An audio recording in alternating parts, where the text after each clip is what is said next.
Everton say they will assess all options for future ownership after the deadline for the sale of the club to 777 partners expired. The US-based consortium agreed to buy majority owner Farhad Moshiri's 94% stake in the club in September 2023. 777 partners was given until 5 o'clock BST on Saturday to complete the share purchase agreement of Everton, but the deadline passed without resolution. The club say they will continue to operate as usual as they look at their ownership options. How did Everton get here? Moshiri, who took a controlling stake of the club in 2016, has faced a backlash from supporters in recent years, after presiding over a period of poor performances on and off the pitch. Everton posted losses of just under £400 million for the 4 years between 2019 and 2023. Which resulted in the club being docked a total of 8 points for 2 separate breaches of the Premier League's profit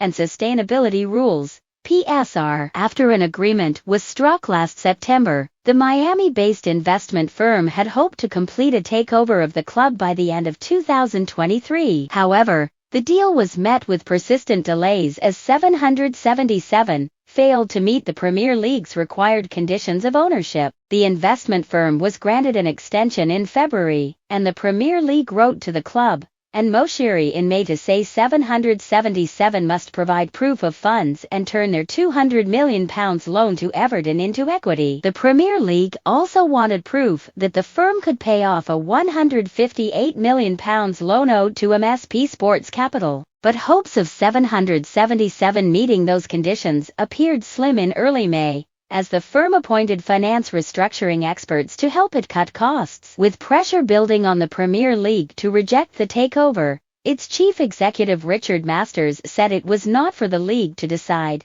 who the club was sold to. The Premier League's role in this, as regulator, is to perform the owners and directors test, said Masters. It is not to decide who the current owner wants to sell his club to. That is his decision. At the moment, he wants to continue to have discussions with 777 about it. Unsuitable owners. Despite fan protests against Moshiri's ownership, a sale to 777 received widespread criticism and faced intensifying calls for the deal to be called off as the takeover dragged on. The Everton Advisory Board wrote to Moshiri in early May, asking him to dismiss 777's takeover bid and to explore alternative options. Each party must recognize the role it is playing in sullying the reputation of one of the most storied clubs in English football history, and appreciate that all the rumor and speculation is causing extremely high levels of anxiety and concern to the club's greatest assets, their fans. A statement read, the advisory board labeled 777 unsuitable owners who would cause reputational damage to the club. In a scheduled meeting with supporters later in May,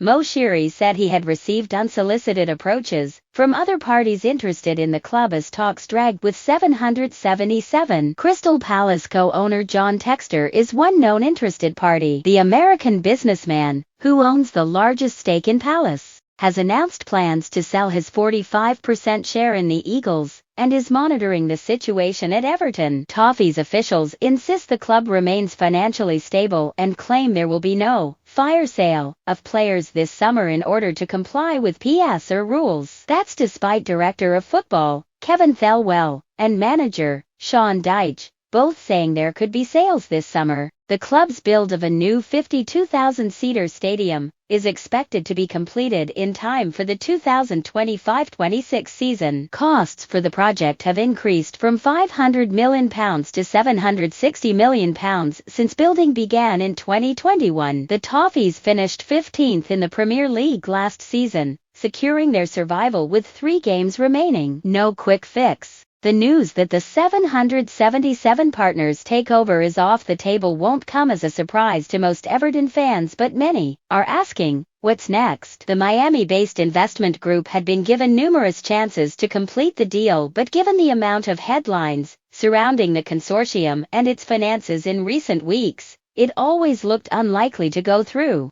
The Toffees still have a working relationship with 777 right now because they have provided loans of £200 million. But now the takeover is off, it means Everton can progress talks with other interested parties, and a number have made unsolicited approaches that couldn't be advanced until this stage. It's been another season of stress and drama for the fanbase, with 2 PSR charges, points deductions and headlines around the takeover. So many will have further worries today. Thelwell and Dyche have already begun working together to boost the squad in the transfer window, and talks are continuing with Seamus Coleman, Ashley Young and Idrissa Gana Gueye over new deals. Both have said they don't necessarily have to sell members of their squad unless some big offers come in and the player wants to leave. That will be a relief to supporters who have seen favourites like Richarlison sold off in recent years, in order for the club to meet PSR rules. Regarding the ownership though, this will not be a quick fix. Other parties will be in conversation with Mr. Moshiri, and there will be another Premier League owners and directors test should they want to proceed. Given the 777 situation has run since September, a new deal to take control of Everton will surely play out over months, not weeks. THNX for watching my video. Please like, share my video, and subscribe my channel.